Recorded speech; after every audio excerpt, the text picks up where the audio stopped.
Yang pertama tentunya, kalau sudah ada bisikan syaitan untuk menonton sesuatu yang tidak baik, untuk mendengarkan sesuatu yang tidak baik, atau melakukan kemaksiatan, alihkan kepada perbuatan yang baik. Tonton tetap, tapi tonton ceramah.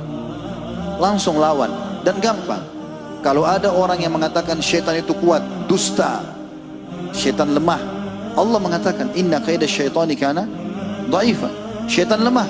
Syaitan cuma bisa bisikin, sekarang azan, antum mau sholat nih, lalu syaitan bilang nggak usah, kan baru azan, nanti aja. Kita tinggal tolak kok.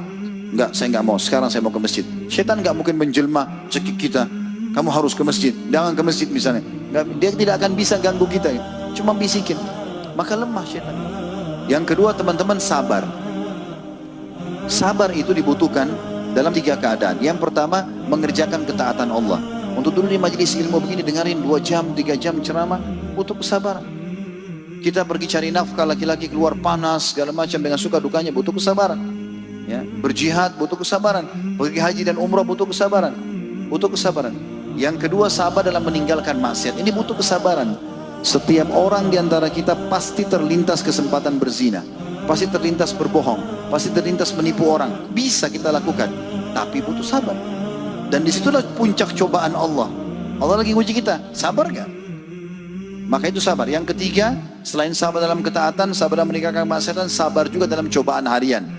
Ya, kalau sakit, gangguan orang, itu sabar. Semua orang diuji. Semua orang itu pasti akan melalui masa-masa itu. Ada nggak orang di sini, masya Allah, nggak pernah sakit? Hah? Ada nggak? Atau orang sidrap sehat semua, masya Allah, nggak ada yang sakit? Orang pasti sakit. Nabi SAW aja sakit kan? Ada nggak orang di antara kita yang tidak pernah sama sekali dijahati orang, nggak pernah ditipu orang? Ada orang di sini, masya Allah, setiap orang utang bayar semua? Hah? Atau orang utang tidak bayar? Waktu datang nangis-nangis, begitu kita nagih kita yang nangis. Hah? Banyak begitu. Tertipu banyak orang, semua dilalui cobaan dari Allah SWT. Sabar. Contoh misalnya dalam safar, kata Nabi SAW, andai saja orang yang safar itu tahu bagaimana godaan dan bahayanya syaitan pada saat dia safar sendirian, maka dia tidak akan safar lagi sendirian. Artinya kalau dia ada teman, ya maka akan ada tameng, dia malu sama temannya. Makin ramai maka makin malu. Bagus kan? Sama juga dengan menggunakan pakaian teman-teman. Jangan malu menggunakan pakaian ketakwaan. Kita kalau laki-laki kalau pakai kopiah, atau pakai baju gamis, atau pakai koko, malu.